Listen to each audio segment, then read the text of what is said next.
Morning. Morning. Welcome to First Unitarian Church of Chicago, in person and those of you at home.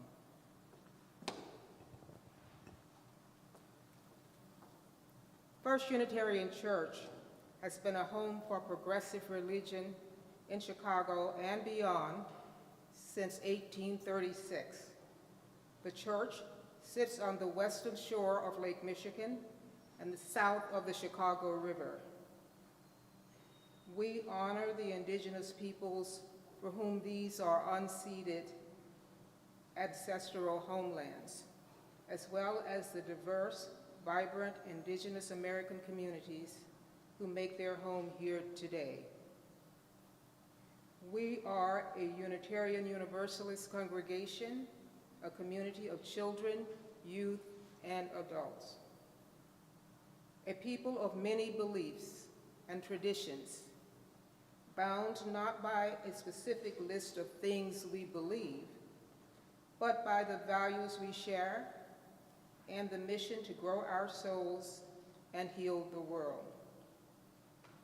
Whether you stepped into this church for the first time or for the 1000th time, you are welcome here. Whether you believe in God some of the time, all of the time, or none of the time, you are welcome here. No matter your race, or who you love, or how much money you do or don't make, you are welcome here. The church has a custom of attending to joys and sorrows. So during our service, if you have joy or sorrow that you would like to share, you can complete the card and put it in the offering plate.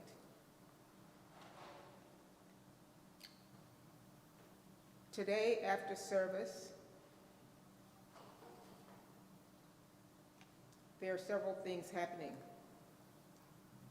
First, you're invited to share a coffee hour with us in the Chris Moore Parlor.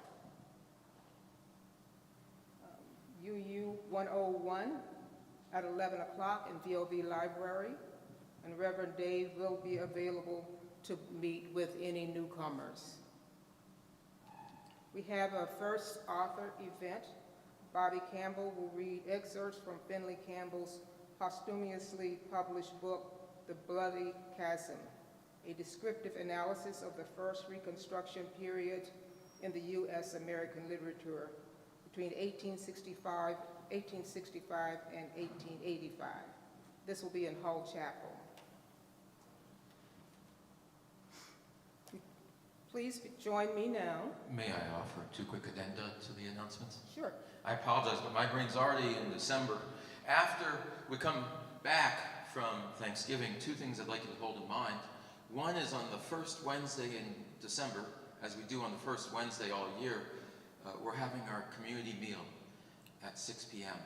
I encourage you to make a plan to gather together at that time. We'll have some dedicated tables. We might have, I don't know, we could have a dedicated UFC table, we could have a dedicated men's group table, we could have a dedicated especially cool people table. The sky's the limit. Think about that and how the groups that you're in might come together and meet in person. We have a number of groups that meet virtually. Coming up on this Monday is Hank's Humanist Group. The Humanist Group is a robust, high-functioning group that always meets by Zoom. What if the Humanist Group had a table at the community meal, a chance to be together in person? Being together in person is an important part of what we do, as is breaking bread and rejoicing with one another. That's the first Wednesday. We have a concert coming up, then I think it's that Friday. The 6th. And it's Book of Timothy, which is an Afro-jazz consortium, trio, trio. And some of you will remember them because they played outside on Flower Communion of time past. And we are really fortunate because Adam secured us a special grant to fund this concert, which means that you get to come without cost. We may take up an offering for some good, just purpose, and we may sell you overpriced lemonade. But otherwise, it's free and it's going to be awesome. An awesome Friday night concert. Make a plan to come to that. And Adam may put up tickets, no-cost tickets, just to make sure that we manage our capacity and that we fill the house, and then give away a bunch of them to students and young people and other folks. So make sure when you get that link for the Eventbrite, you click on it and secure your good spot. Thank you so much. And as Rosie said, and I thank Rosie Medley on her debut as one of our board welcomers. You'll notice we've switched a system here. We're having a member of the Board of Trustees each week welcome you to the house and share a little bit who they are, because they're your leadership. And so this was a chance to show them off. And thank you, Rosie, for that. I'm going to meet, this is for newcomers rather than new members. So if you're new to the church and just want to connect, you can grab your coffee, grab a donut, meet me in the library, which is back over there in the corner, and we have a quick conversation about what is this place, what do we think we're doing, what's the good of it all, or any questions you might have. We limit it to about 30 minutes, so you'd also be able to then pick up Bobby's excellent talk on Finley's book. We have a full day. Welcome. Please join me now in reading from our covenant as we light the chalice. Love is the spirit of this church, and service its law. This is our great covenant, to dwell together in peace, to seek the truth in love, and to help one another. All right, our opening song this morning, you may open the hymnal if you so choose, but I will do this in a call and response style. This is We Give Thanks, number 1010 in the teal hymnal. But what I will do, I will sing a short phrase, and I will have you do it back, right? So I will actually have the choir demonstrate just the first one. Oh, we give thanks. Oh, we give thanks. Make sense? So, here we go. Oh, we give thanks. Oh, we give thanks. For this precious day. For this precious day. For all gathered here. For all gathered here. And those far away. And those far away. For this time we share. For this time we share. With love and care. With love and care. Oh, we give thanks. Oh, we give thanks. For this precious day. For this precious day. Let's do that one more time. Oh, we give thanks. Oh, we give thanks. For this precious day. For this precious day. For those gathered here. For those gathered here. And those far away. And those far away. For this time we share. For this time we share. With love and care. With love and care. Oh, we give thanks. Oh, we give thanks. For this precious day. For this precious day. Thank you. Our worship will continue.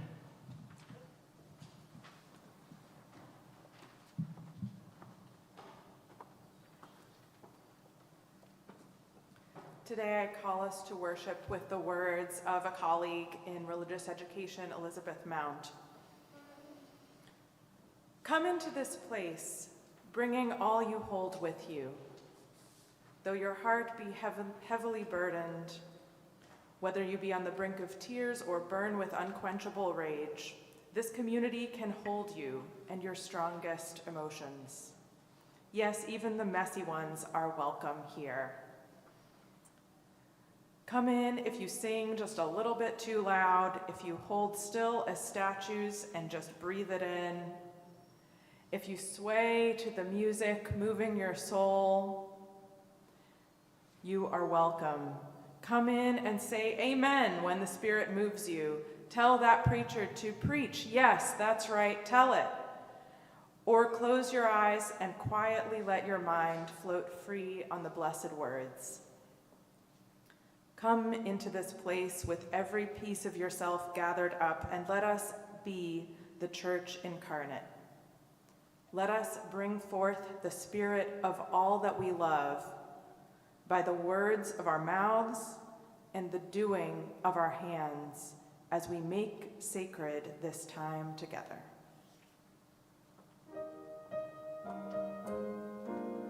Our centering hymn today will be in the gray hymnal, number 298, Wake Now My Senses. That's number 298. be singing verses 1, 2, and 5. Please stand in body or spirit for the singing.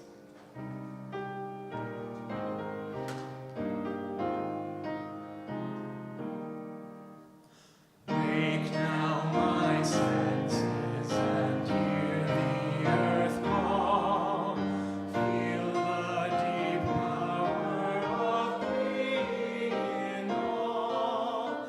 Keep with the web of creation your vow. Giving, receiving as love shows us how.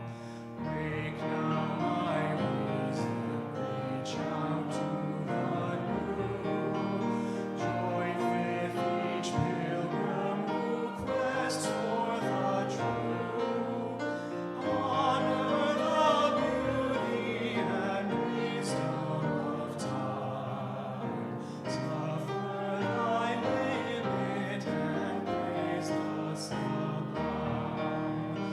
Wake now my vision of ministry clear, lighting my pathway with radiance here. Mingle my calling with all who will share. Work toward a planet transformed by our care.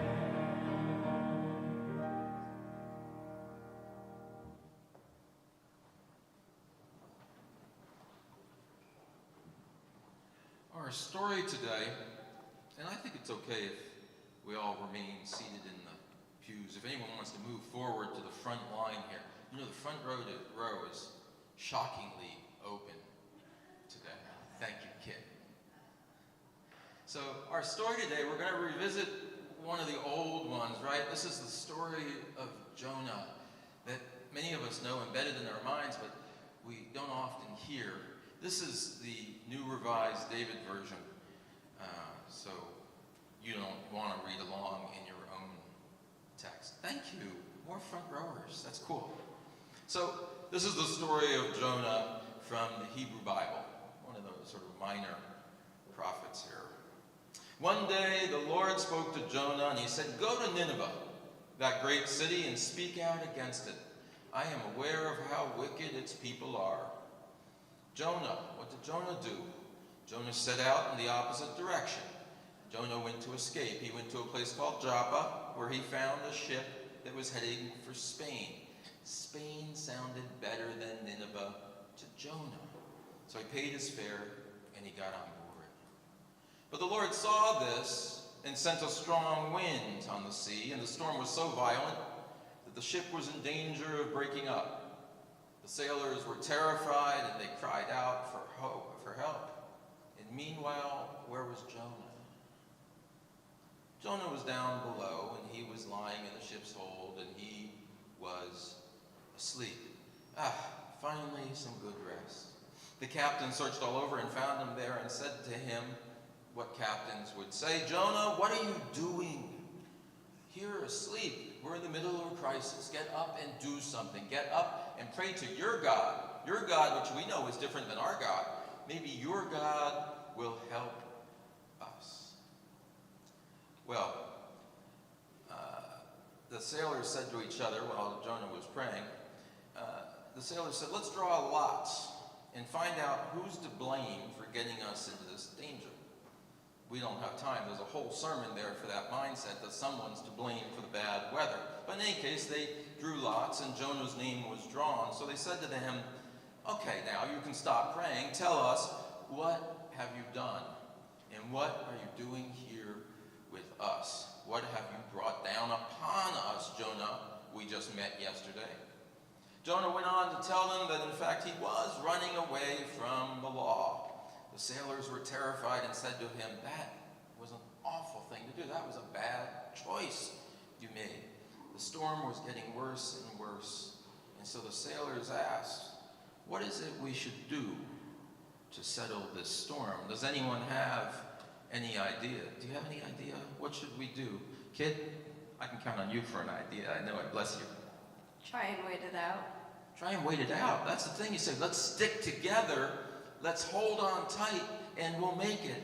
Yes. Maybe you should just turn around, then you'll be okay. Yeah, that's it. Some days you're out on the trip. This is not a good day for sailing to Spain. We'll go another time. These are both really reasonable answers. That is not what the sailors did. They said, well, actually it was Jonah's idea. Jonah was sort of self-sacrificial. He said, I'll tell you what, we'll fix it. You can throw me into the sea, and then everything will calm down. I know it's all my fault, Jonah said. And they thought about that. They were like, oh, yeah, that's a good idea. And they all agreed, and they tossed him overboard into the sea, which was a very un-Unitarian thing to do. So we're going to go with your two solutions, stick together, and maybe pack it in for another day when it's safer to go. I just want to affirm the wisdom of our young folks here. Anyway, they threw him into the sea to sort of please God. Still the waters was the idea. Jonah was thrashing about in the sea, didn't look good for him, but at the Lord's command, it was written, right? A large fish. Sometimes we say a whale. Sometimes in the original, something more like a great serpent. What's that? A whalefish. A whalefish. Yeah, it could be a whalefish. I like to think of a sea serpent because I grew up on Sigmund the sea serpent. What about you? How about the squid shark? Yeah, that's another possibility. That's another possibility. It's wonderful to imagine. But in any case, that animal swallowed Jonah, and he was inside that fish, alive, for 3 days and 3 nights. That gave him some time to think about things. That gave him some time to pray. And he prayed this. He said, you threw me into the depths, O God, to the very bottom of the sea, where the waters were all around me and your mighty waves rolled over me. I thought I had been banished, but you, my Lord, brought me back from the depths alive. Gratitude right here before Thanksgiving. Thank you for this fish. And upon hearing that, God instructs the fish to vomit up, that's a pretty good translation, to vomit up Jonah onto land, drippy but safe. So once again, the Lord spoke to Jonah. He said, now, are you listening? Go to Nineveh, the great city, not Spain, Nineveh, and proclaim to the people the message that I've given to you. So this time Jonah obeyed. He started through the city, he proclaimed. He said, if you continue your wicked ways, Ninevans, in 40 days this whole place is going to be destroyed. You have to live right. And after a certain number of days, they began to believe Jonah. So they decided everyone should fast, and everyone from the greatest to the least, they put on sackcloth and showed that they had repented. When the king of Nineveh even heard about it, he got up from his throne, took off his robe, put on the sackcloth, and sat down in ashes. This is kind of a humiliation. This is kind of a lowering, a humbling of it. Even the king. And this is an order from the king and the officials. No one is to eat anything. No one is to drink anything. We're all going to wear sackcloth, and everyone will pray to give up their wicked behaviors and their evil ways. Whole town turned around, and God saw what had happened here, that they'd given up their behavior. So even though he sent Jonah to tell them, you're going to be punished, God said, well, they seem to have righted themselves. God didn't punish. Now we're going to end the story right there. Jonah in Nineveh, humbled people, ready perhaps to have a Thanksgiving feast again, and living in a new way. And we're going to think about that together, what it means to live in a new way, and what are the things, the people, and the spaces that might call us to live in a new way. Even if it's not a booming voice, even if it's not a great sea serpent, what are these magical, mystical, exaggerated images tell us about the people, places, and things that change us and help us along on our path? Okay, we're going to send those of you who have classes to classes, and you can sing along. There's a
You need a break? What do you need? What do you want? You want some beverages? Do you want some cold waters back here?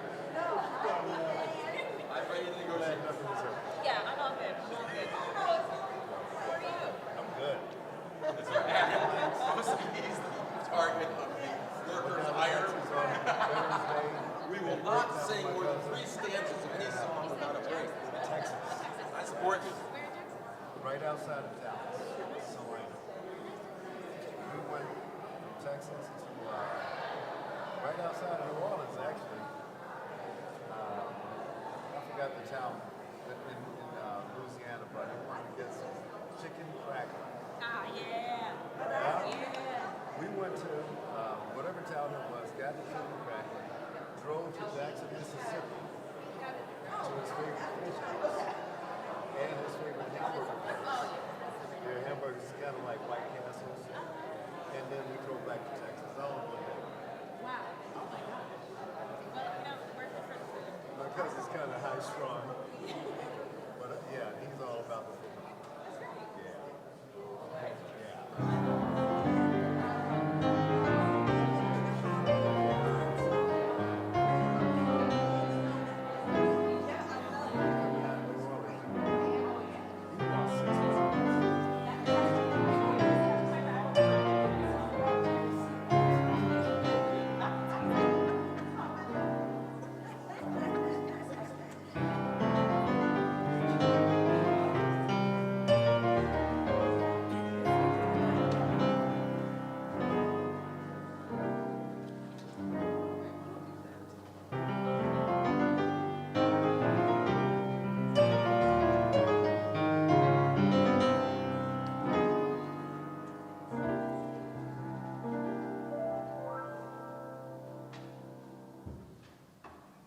We know, as we do every week, take up an offering, sharing some of what we ourselves have received, what we ourselves have earned, in most cases, in order to further the mission of this place. We have the practice here of going 50-50. 50% of what we give in the plate goes to energize and provide the resources for the ministries of this church to change the world. 50% we're giving to a partner. This month, we are giving to the UU Advocacy Network of Illinois. You all got to meet Reverend Scott last week. The money is already flowing. I haven't even finished the pitch, and Mark is emptying his pockets up front. It is incredible. I think it's the Nineveh story. Got him moving. In any case, we're sharing the plate with the UU Advocacy Network of Illinois. We talked some last week about creating response teams here. And actually, we had a really wonderful discussion at the board meeting, where Corey is, but he posed the question really well. In what way are we prepared in January for a new administration, a new world, potentially new government actions that put at risk the most vulnerable among us who already are at risk, redoubling the risk of those who are most vulnerable, and how are we prepared to respond? We can't do everything, but we sure as heck can do something.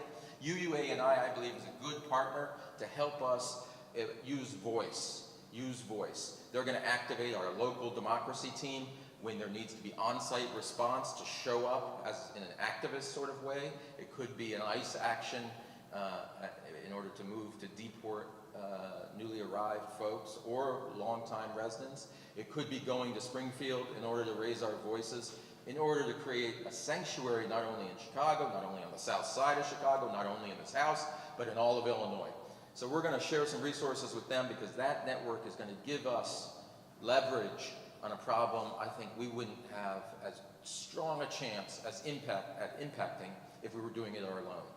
Our offering will now be gratefully received. Thank you.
We share our joys, our sorrows, our concerns, and the news of our lives with one another, that we may be closer in relationship, and that we might develop the habit of being more open with ourselves, about who we are, and where we stand.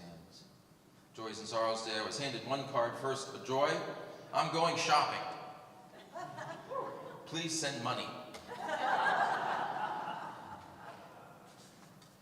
That was mine.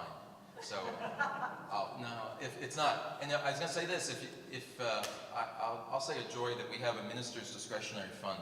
And one thing that I really appreciate is the capacity when someone says, it's time for food shopping, and I don't have money, I can say, here, we can help a little bit. And we always can help a little bit. So if that's you and you're going shopping and need a few bills, actually it comes in the form of a gift card in order to buy some food at the store, to come talk to me. And that's a joy to keep people fed in this season.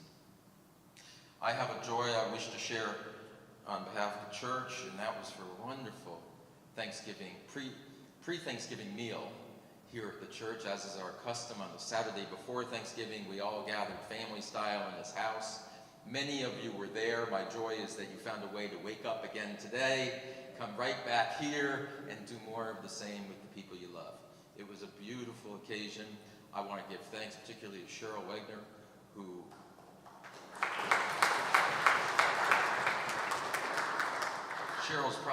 she is also our Zoom host. Is she right in front of me? Oh, you're pointing to the camera. Yes, good. She manages, we actually have a really nice sized Zoom congregation, and I'm so grateful for all of you, and Cheryl makes that possible. She makes gathering possible, which is very presidential behavior, and thank you, Cheryl.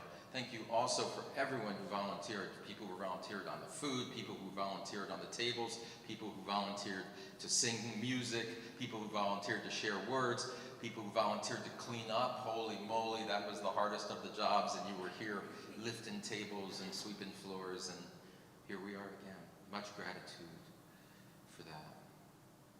Is there one or two joys or sorrows in the practice of a thing that's really on your heart today? And this could be a wedding anniversary, a birthday, a memorial for one we've lost. Is there anything anyone wants to share? You raise a finger, I'm going to run out to you. There's a tentative one in the back, and I'm going to come back to you. You're number 2. We're going to do 2 today, and I'm going to ask you to say your name for everybody, and I'm going to hold this. I'm going to hold it Donahue style. He never gave anybody the mic. So I'm Megan, and I'm thinking about one of my child's friends from karate who they found out she has a brain tumor. She's 5, and she had surgery that was successful, so she has a long road ahead, but they're very optimistic. So prayers for healing. Prayers for healing. Thank you. Lindsay. Yes? Hi, I'm Lindsay, and I attended college at University of Chicago and attended here for all of those 4 years, and I haven't been back since, and I'm here visiting my aunt, and it's been just a delight to be here. Thank you. Thank you so much. How do we look? Have we aged well? Yeah. Thank you for being here. And I'm going to warn everyone back here that I'm going to suspend the reading today. So I'm going to say some prayerful things right now, but it's prelude to you all coming forward for this next piece of music. Okay. I was going to whisper that down the lane, but I decided that's not secret, and I'll just say it so people can be prepared. For all the joys and sorrows of our lives. Some of them we carry around and we never share. Some of the joys, and particularly the sorrows, we carry around for a lifetime, and we never speak them aloud. My prayer is this. May each of these, which are precious gifts, each one, some needing to be released, may they find a space in this season to be offered and to be received. May the space be safe enough. May the space be big enough to hold what you have to offer up. And just maybe, may this be the space.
marquee title of my sermon today is Deep in the Belly.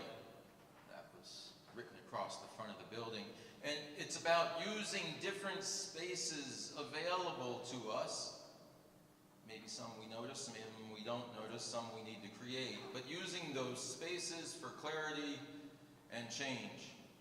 Still, I confess that for a long time, the working title of this sermon has been for me, Interesting Things I Learned on My Honeymoon.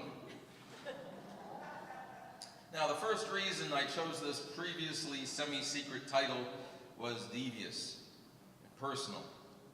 Early in my preaching career, as I was getting ready for Sunday services, my wife would ask what I was working on, what message I was going to offer. And I would enjoy telling her excitedly, oh, I was stumped until I remembered a really good story about you. I think it's going to be funny and also a teachable moment. This was good for sport. Those of you who are married know what I mean. And also as a practical means to ensure that she would come to church with me in those early days. Now, the more substantive reason I had that hidden subtitle there was that in being part of a wonderful wedding recently, I was taken back long ago, now quite long ago in my life, to planning my honeymoon, trying to pick the place to go. We were in traditional gender roles, and that was kind of the boy role, to plan an exciting honeymoon, and it was going to be somewhere really good and really surprising and really different, and I took that to heart because I'm a travel planner and I got out my maps. I labored, though, about choosing somewhere that was fun and extraordinary, but also I worried about picking a place where, either by virtue of its remoteness or its extravagant cost, that we could never visit again. It struck me as kind of, or potentially, a disappointing way to start a marriage. To say, we're going to have this really wonderful, precious thing once. And after that, we're going out to lunch down the street, and don't expect vacations. We'll go over to the lake. And it bothered me because it wasn't the idea of how I wanted to live. I felt you shouldn't need to spend a fortune and go to the other side of the world to find joy with one another. My really basic philosophy, a basic theological point is that happiness is waiting close to home. It's not hiding somewhere else. You don't need to cross the sea. You don't need to put your life at risk, all this sort of stuff. And you don't need to spend the money that would be better spent on new blenders or the house fund or merely paying the rent. Happiness is close to home. Happiness might even be in your house. Happiness might even be in the pew beside you today. It's not about finding one-time happiness and then talking about it for the rest of your life. Italy was great, wasn't it? Yeah, Italy was great. Every morning at breakfast. Anyway, you get it, that's it. The challenge we have is not to have one great experience in life and then remember it until they carry us away in a box. That can't be right. That can't be the good life. But instead, every day to find new blossoms, new surprises, ones that are not so small that we wouldn't be recounting them later, but are so numerous that we wouldn't have time to recount them. That's the life I wanted. So this honeymoon problem was significant. The secret to a good life, I decided when I was, whatever that was, 25 years old, 27 years old, I don't know. The secret to a good life, I decided better not lie in the exotic, but in the ordinary. That's a good enough sermon. Right there, we could stop. We won't.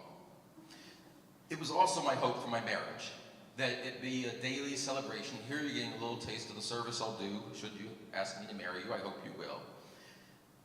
Let it be a daily celebration and a daily surprise of the ever-present, always available joys in our life.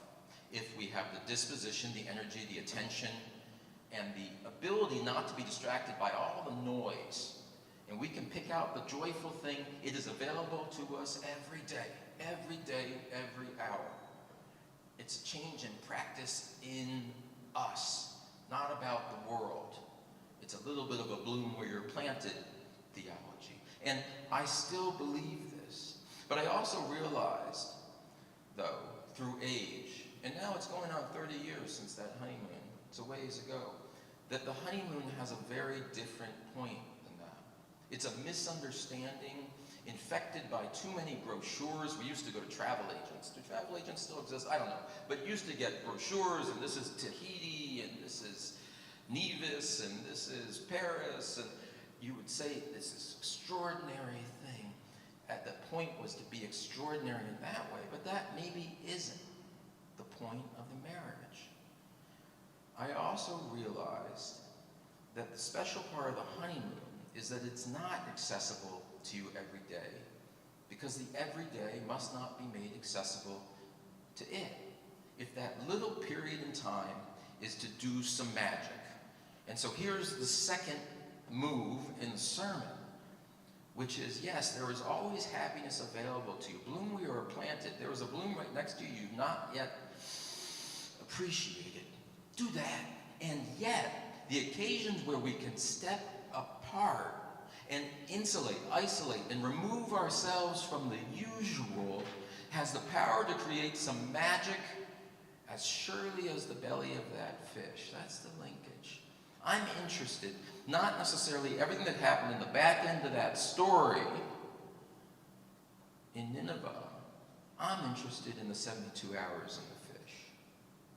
The honeymoon is not just a private celebration or a time to relax after a hectic wedding. It's a chance to intentionally step out of regular life at that critical juncture, at the connecting point between two chapters of life. It's an invitation to step out at the moment of leaving a single life to joining one in union with another. It is an unbound and empowering space where the meaningful work of getting to know one another deeply might be done precisely because the setting in which it is practiced is distinctly alien to what precedes it and what follows it. I have also learned that you and I and we need and deserve more than one honeymoon in a marriage and more than one honeymoon in life. My first charge to you is do not deny yourself a second, third, fourth, or fifth honeymoon. And so you don't miss my point, I'm not talking about marriage.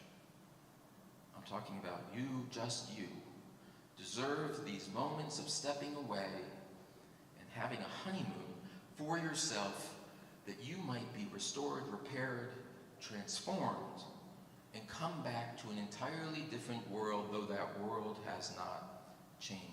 Navigating transformations of one kind or another again and again is indispensable to moving through life. If you haven't discovered it yet, and I'm looking at no one here who hasn't lived at least a couple chapters, I don't know how long a chapter is for you, but some of us are in chapter 5, 6, 7, 8, 9. I won't count, but the power to move from one chapter or another, to navigate those transformations, relies on our ability to step outside and have some freedom to do the work that is necessary. That's that honeymoon point. We've got to be ripped out. We can't be reached by phone. We can't be reached back in the day by BlackBerry. Was BlackBerry even there? Whatever it might be. We can't even be conditioned, constrained, and commanded by the obligations of our daily lives. We need some breathing room. We need some freedom to operate. We need the chance to stretch, to dance, and to discover something about ourselves that we might have the opportunity to enter the new chapter differently. In our lives, if we don't attend to it and push back and declare and plan those honeymoon moments and ruptures and departures, the world will not grant us them. I don't know what your experience has been, but I have noticed a process in the world. Gradually it has happened. Gradually I've noticed from the time we leave childhood, we leave freedom, and we enter into an ever more regimented domain of adulthood where layers of rules and routines condition our lives and help us to survive. I'm not speaking against giving up all of the routines. Without the roles, routines, and expectations and patterns and practices, all of this meshwork in which we are embedded it would be very difficult to prosecute a daily life. I'm also saying that they will tend to snuff out that which is lively, that which is passionate, and that which is beautiful in your soul if you don't occasionally push back, if you don't occasionally throw the switch the other way and step off the train. That's what I'm saying. If you ask people, and I do ask people, I'm asking you now, why aren't you living as fully as you feel called? Why aren't you living the dream that you have today? Or better yet, why aren't you living the dream you had 10 years ago? Old dreams are good ones. Do not throw them away. Write them down. Most often what I hear is that people, as they grow older especially, may not be sure anymore what their calling is. Or they have an ever-increasing list of must-dos to finish before even starting on the things they feel drawn to. If they do know where they'd like to go, they don't know how to make the change practically. On what day do I begin? All of these people with expectations around me. Sometimes it's jobs, and those expectations are awfully explicit. Sometimes there's a box you put a card in. Does that still happen? I don't know. Society conspires to help us with disciplines, roles, responsibilities, and rote performance of our lives. So if we're lucky enough to have the power, and I want to suggest we each have a little bit of power to step outside, to suspend all of that, and to occupy a wild space. It could be an island in the Caribbean. I'm back on the beach in my honeymoon, right? Or it could be in the belly of the serpent. Could be in the belly of serpent. Choose those moments when they arise, make those spaces for yourself, and then take advantage of it. I believe, and here's a little bit of theology of life, right? I believe that if we are listening, and I use that metaphorically, attending. I've been talking a lot about attention. Last night at Thanksgiving supper, I was trying to link gratitude and attention. If you don't feel grateful, you're paying attention to the wrong things.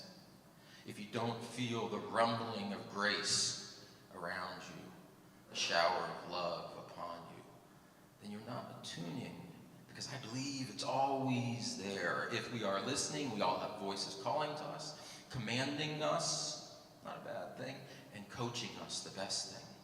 If not literal voices booming in the air of a preacher at the pulpit or that Lord of standing over Nineveh, then I want to suggest with my best Quaker energy the smaller voices within us. And I want to suggest, as your pastor, the loving voices beside us. Don't underestimate the voices next to you who say, you could do that. You should do that. You know what's wonderful that you do? Listen to those voices, because those are commands as powerful from that as that voice on high. It's just a whisper. It could be a whisper from a 7-year-old. That was awesome. When they say that, listen to that. That's a signifier of you answering a calling, I believe. Now, we all feel forces, experience yearnings, nurture instincts and intuitions. When we are lucky, I believe, now here I'm in the magical zone, close your ears if you don't like immaterial, magical talk. If we are lucky, we see signs and cosmic suggestions of direction all around us to call us to act differently in the world, to be different in the world, and maybe even create a new world. Such is the power of being human, to create, as I often say in Hebrew, that is the word bara. And in the Hebrew Bible, only God ever can bara. The radical Unitarian move, I'd suggest, is that we have a little bit of that godly power to create something magical beyond what you would ever think. We create whole worlds with how we are, who we touch, and what we determine is important to pay attention to and to act upon. And if we let the world take control, the world will drive us for sure. The world will drive us hard.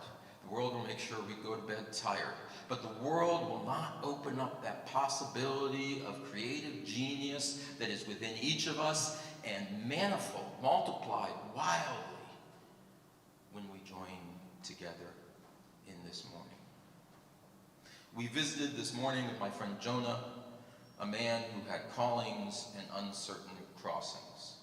Jonah was taken in a giant fish, neither of his creation nor of his invitation. He was given 3 days alone, hanging out in uncertain and definitely alien space. I think he had a little bit of choice in how to use that perilous yet precious time of suspense. Jonah, you'll note in that story, returned to an unchanged world waiting for him while he was transformed. That too was the work of the honeymoon. You don't change the world on your honeymoon, you change yourself in the eyes through which you encounter the world and the drive with which you grasp the world and make a life together. Sometimes we are given a clear direction or a clearer insight on where we have to go, what we have to do. Sometimes we go willingly, and sometimes, like for dear Jonah, the universe takes over and helps us on our way.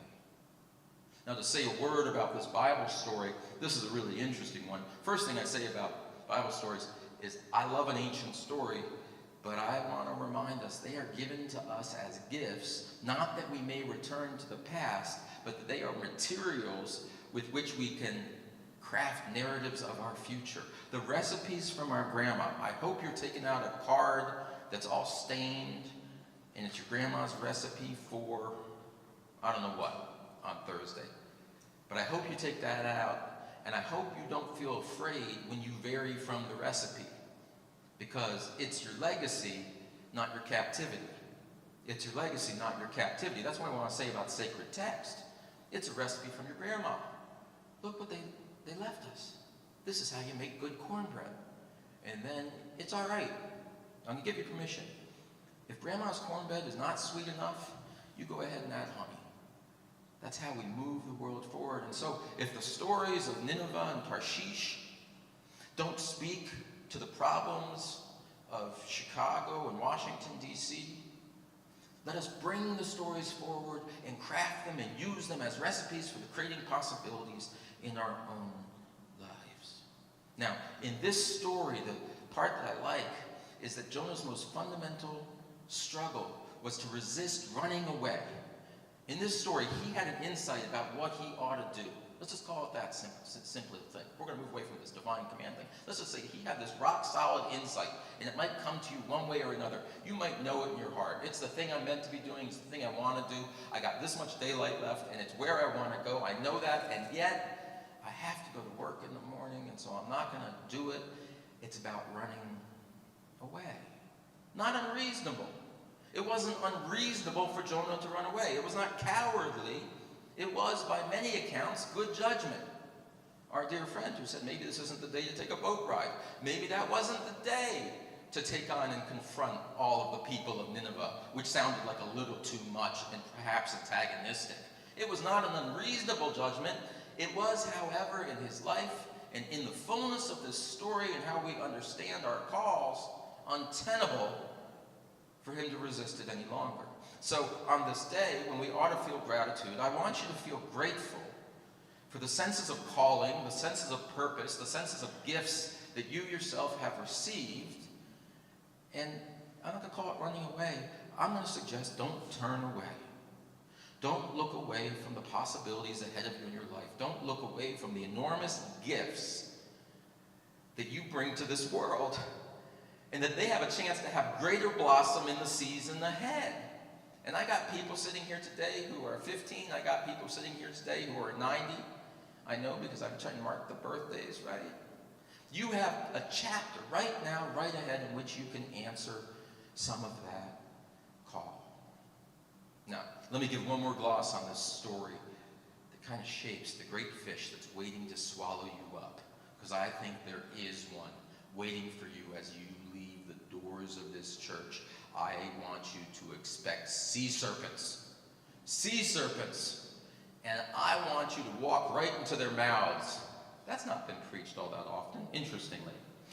My excitement about this metaphorical great fish, I'll concede it's metaphorical, is colored by the expansion. These early stories in the Jewish literature, the Hebrew literature, were later developed. This part of this idea of like receiving a message, and they were later developed in folk stories. The people would take them and they would expand and tell more stories about them, because when you tell it to your kids, You want to give some embellishment, add some more, not all just sin and repentance. Okay.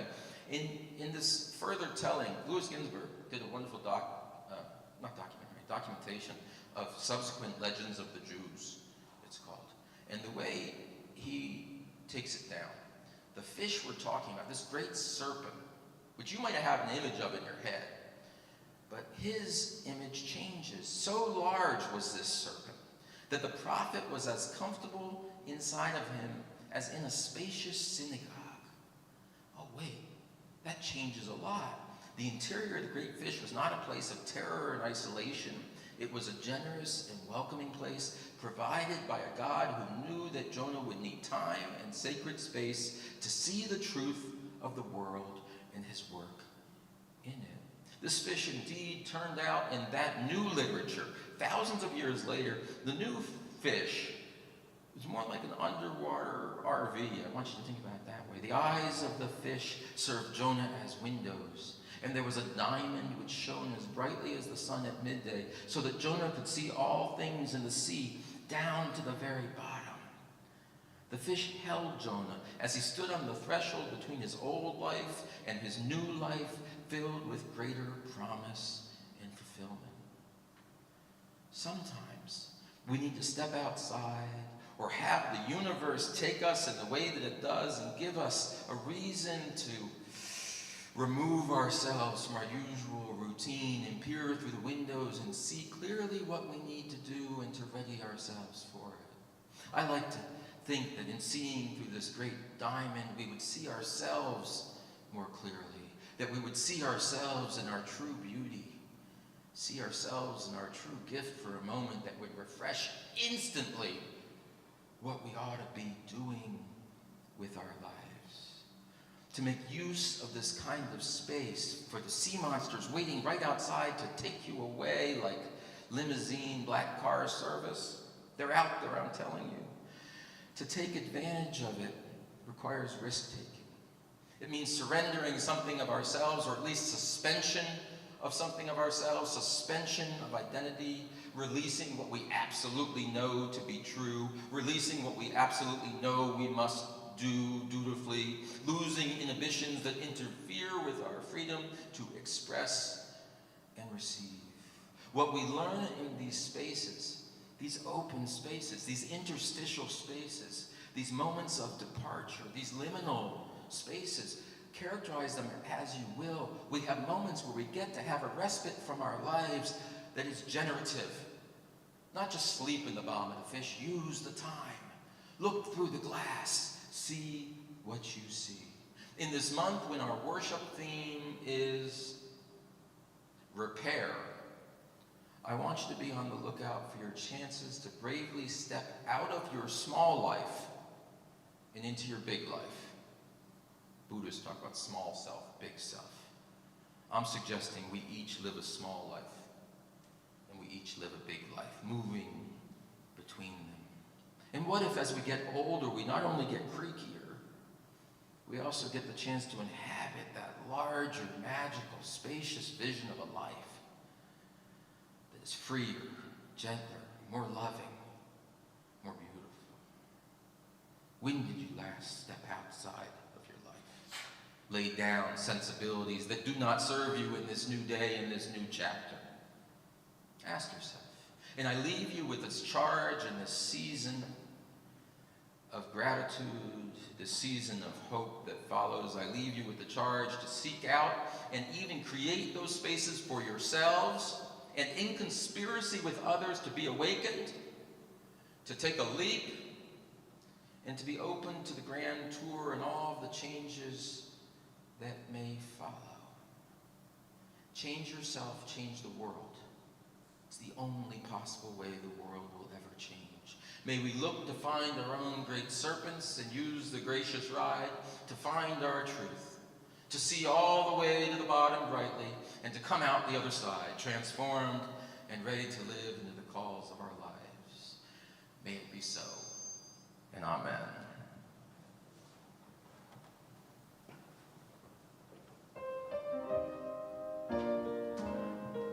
Our closing hymn today will be number 1028 in the gray teal hymnal, The Fire of Commitment. That is number 1028.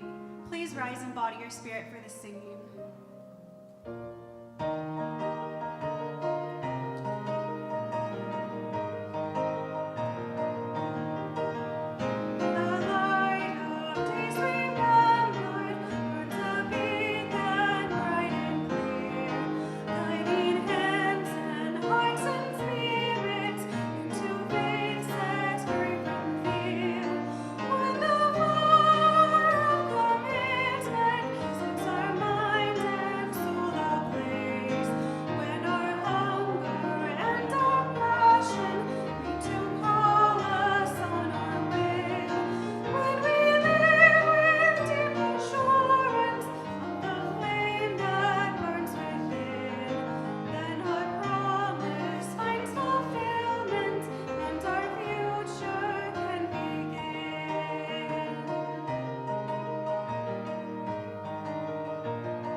I invite you to remain standing and take a hand if you feel so moved of a person next to you.